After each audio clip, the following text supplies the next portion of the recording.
এই যে সোনার সংসার অ্যাওয়ার্ড হয়ে গেল, সেখানে কৌশাম্বী কোথায়? কেনই বা আদ্রিত পত্নীর হাতে অ্যাওয়ার্ড নেই? প্রশ্ন উঠেছে নেট পাড়ায়। ফুলকিতে কৌশাম্বীর অভিনয় দুর্দান্ত, শুধু প্রিয় জা নয়, যেন ফুলকির কাছের দিদি। কিন্তু তিনি প্রিয় জায়ের জায়গাটা পেলেন না কেন?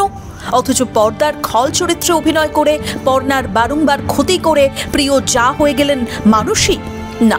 একথা আমরা বলছি না, কিছুতেই যেন মানতে পারছে না নেটপাড়া।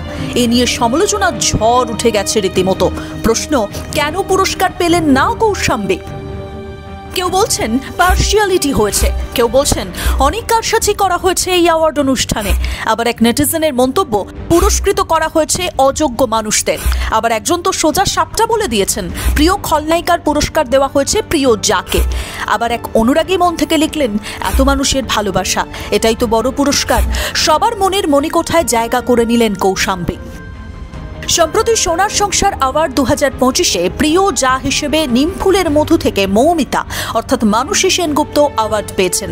অপরদিকে সেরা খলনায়িকা হিসেবে পুরস্কৃত হয়েছেন পর্দার ঈশা, নীলু, শালিনীরা। কিন্তু কৌশাম্বী জি বাংলার বিভিন্ন ধারাবাহিকে বহুদিন ধরে যুক্ত, ভীষণ পপুলার ফেস, কিন্তু তার হাতে উঠল না অ্যাওয়ার্ড।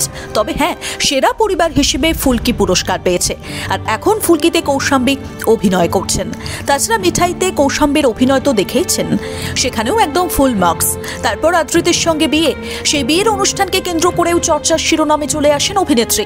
ফুলকিতেও যথেষ্ট নজর কাটছেন। তাই তো কৌশাম্বীর অনুরাগীদের প্রশ্ন, সোনার সংসার পরিবারের মতো এত বড় অ্যাওয়ার্ড অনুষ্ঠান হলো, কিন্তু কৌশাম্বী চক্রবর্তীর হাত ফাঁকা কেন?